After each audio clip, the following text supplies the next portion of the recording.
Quoi faire et comment s'en sortir quand dans notre vie tout va mal? Parlons-en. Quand notre monde et notre environnement deviennent chaotiques, le problème c'est qu'on a tendance à perdre énormément en lucidité. On comprend plus ce qui nous arrive, on a l'impression qu'une chose c'est un problème alors que ça n'en est pas forcément, on a l'impression que les choses n'avanceront jamais, et en plus de tout ça on essaye quand même de s'en sortir, mais en général ça nous draine énergétiquement et on n'arrive plus à rien faire. Alors d'abord c'est un phénomène complètement normal, il n'y a pas de raison de se culpabiliser, mais en même temps il n'y a pas de raison de rester dedans alors qu'on peut s'en sortir et qu'on perd beaucoup plus à continuer comme ça.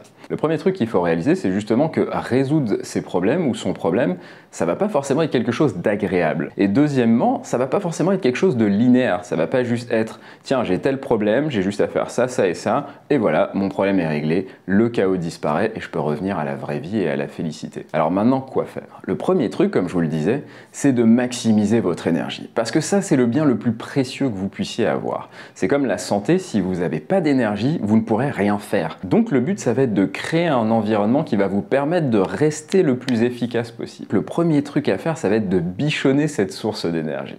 Et il y a deux manières de faire ça. Soit vous allez essayer d'augmenter votre énergie, ça peut être en ayant des pratiques intelligentes, par exemple vous faites du sport régulièrement même si vous n'en avez pas envie, ou ça peut être vous essayez de prendre soin de vous en mangeant bien, ou en allant faire des activités de soins, etc.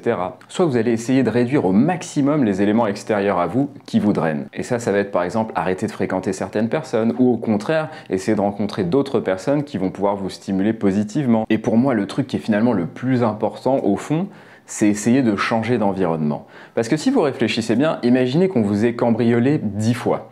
Eh ben, il y a de grandes chances que votre maison, ce soit un endroit où vous vous sentiez pas bien, que juste en étant chez vous, vous ayez une sorte d'anxiété, une angoisse qui est liée au fait que vous êtes dans ce lieu et vous vous rappelez, vous vous remémorez toutes les choses négatives. Et du coup, vous avez une sorte de charge mentale, des pensées qui vous traversent et qui vous rappellent ça en temps réel et qui fait que vous vous sentez pas très bien. Et ben ça, c'est des choses qui réduisent considérablement votre énergie. Donc quand vous pouvez le faire, essayez de changer d'environnement. Alors maintenant que vous avez optimisé ce point, vous pouvez vous intéresser à la résolution de votre problème et essayer de sortir du chaos. Et bien pour avoir eu énormément de problèmes, comme tout le monde vous me direz, et pour avoir accompagné des gens dans la résolution des leurs, d'ailleurs si vous avez un problème n'hésitez pas à m'envoyer un message, le lien est dans la description. Le problème qu'on pense avoir, c'est rarement le problème qu'on a réellement. Je vais vous donner un exemple. Moi, j'avais en consultation une femme qui m'avait dit « Oui, mais je tombe toujours sur le même genre de personnes et c'est des personnes qui me traitent mal. » Et ben en parlant avec elle, je lui ai montré qu'en réalité, c'est elle qui avait une perception d'elle-même qui faisait qu'elle était naturellement attirée vers ces personnes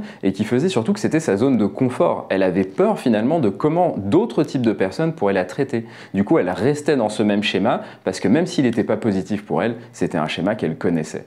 Donc son vrai problème n'était pas le fait qu'à chaque fois elle rencontrait le même genre de personnes. Son problème, c'était son rapport à elle-même. C'est pas simple d'avoir le recul nécessaire pour analyser ce qu'on est en train de vivre en temps réel et être capable de discerner un problème apparent du vrai problème. Mais avec le temps et l'expérience, on se connaît tellement bien qu'on finit par savoir comment on pense, quelles sont nos habitudes, et du coup on comprend la manière dont naturellement on voit les choses et comment en vrai il faudrait qu'on place notre jugement pour comprendre. Le deuxième problème, c'est quand on a l'impression que notre problème c'est un énorme bloc. On se dit en fait mon problème c'est ça, et ça c'est un grand truc qui englobe tout et rien. La réalité c'est que la plupart des problèmes sont des problèmes composés.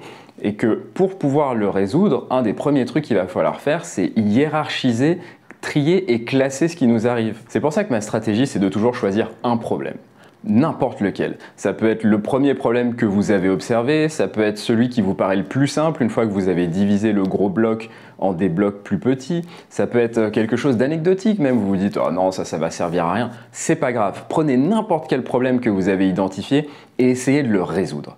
Pourquoi je vous dis ça? Parce qu'en essayant de le résoudre, il va se passer deux choses. Soit vous allez trouver la solution et du coup, tant mieux, vous êtes content et ça résout votre problème. Soit vous allez le résoudre et vous rendre compte qu'en fait, ça ne résout rien du tout et que c'était pas un problème important. Alors vous allez me dire, j'ai perdu du temps. Non, parce qu'en ayant fait cette résolution, vous n'allez plus revenir dessus. Parce qu'un des problèmes qu'on a quand on est dans le chaos, c'est qu'on ressasse énormément. On va toujours se dire « Ah oui, mais s'il n'y avait pas ça, ah oui, mais en même temps, il y a aussi ça et ça, donc si je ne traite pas et ça, tout va s'écrouler, etc. » Et souvent, c'est pas vrai. Donc en essayant et en prenant un problème, En le résolvant et en voyant que ça n'a rien changé, au moins vous ne serez plus en obsession sur ce micro-point et vous pourrez passer à autre chose et ça va vous faire gagner un peu de charge mentale, croyez-moi. L'autre avantage de cette méthode, c'est que ça va vous aider à créer du mouvement. Vous allez résoudre un premier problème, puis vous allez résoudre un autre problème et au final vous allez passer d'un état où vous avez l'impression d'être acculé, que tout est contre vous, à un état dans lequel vous avez l'impression de pouvoir attaquer problème après problème et à commencer à avoir des micro-résolutions qui finalement vous libèrent progressivement.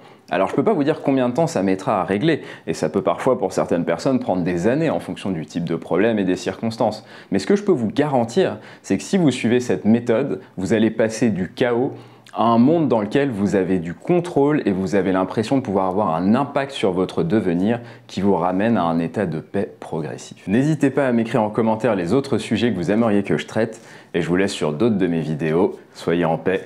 Ciao!